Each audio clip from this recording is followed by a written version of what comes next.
Hello friends, welcome to my channel. હું ભાવના લદાવાલા. આજે તમારા માટે લાવી છું બિકાનેરી ભુજિયા.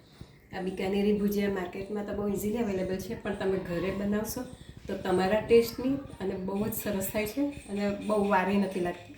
તો તમે આ નક્કી ટ્રાય કરજો. હું તમને એના માટે સામગ્રી કહી દઉં. 4 વાટકી મઠનો લોટ છે, 1 વાટકી બેસન, મીઠું, લવિંગનો પાવડર. મેં લવિંગ અજમો બધાનો પાવડર કરીને ચાળી લીધેલો, એટલે જાળીમાં ભરાય નહીં. આ લવિંગ છે, અજમો, મરી અને સફેદ મરચું. આમાં સફેદ મરચું નાખવાનું છે, તેલ અને થોડુંક પાણી લોટ બાંધવા માટે. તો હવે આપણે રીત ચાલુ કરીએ. સૌથી પહેલાં 4 વાટકી મઠનો લોટ અને 1 વાટકી બેસન, પછી એમાં સ્વાદ પ્રમાણે મીઠું, લવિંગનો પાવડર, અજમાનો મેં પાવડર કરી નાખ્યો છે, મરી પાવડર, સફેદ મરચું, ચપટી હિંગ. બસ આ બધું નાખીને બધા મસાલા બરાબર મિક્સ કરી દેવાના છે. એમાં મસાલા બરાબર મિક્સ થઈ જાય પછી એમાં 3-4 ચમચી તેલ નાખવાનું છે.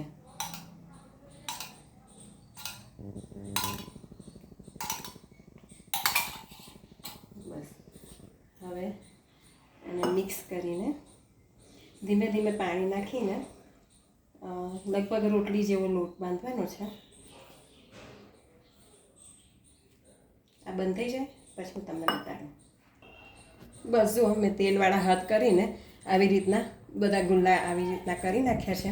હવે આપણે ચમચામાં તેલ લગાડીશું જારી ઉપર અને અહીંયા એની ઉપર પણ તેલ લગાડી દઈશું. અને એક આ છે એમાં નાખીને આવી રીતના બંધ કરી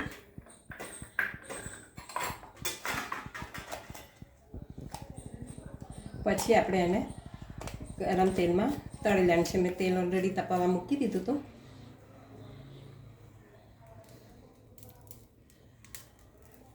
બસ આવી રીતના સેવો પાડી લેવાની છે. પછી ઊંધું કરશું એટલે નીકળી જશે. અને તળી દેવાની છે. પછી બતાવો તમે.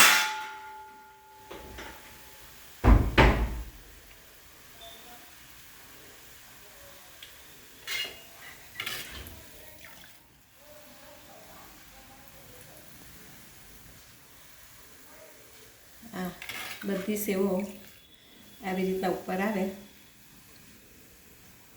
એટલે કાઢી લેવાની છે.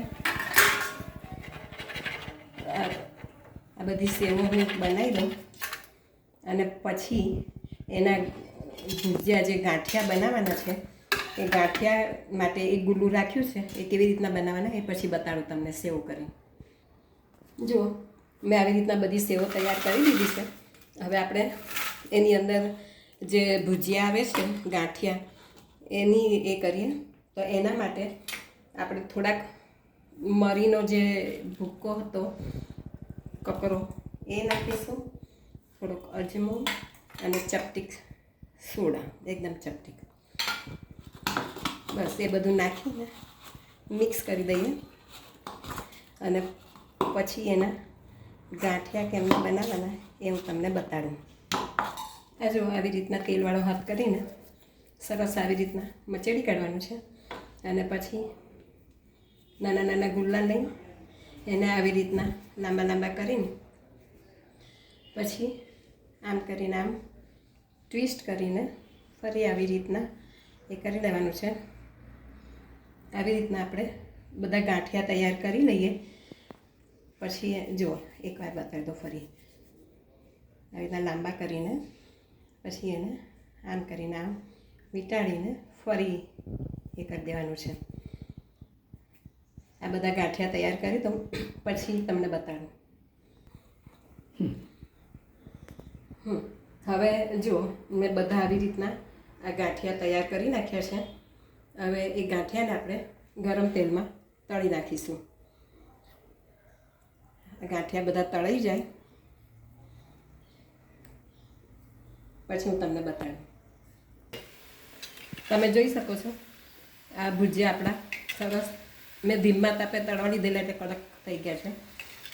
સરસ ધીમા તાપે કડક થઈ ગયા છે. હવે આપણે એને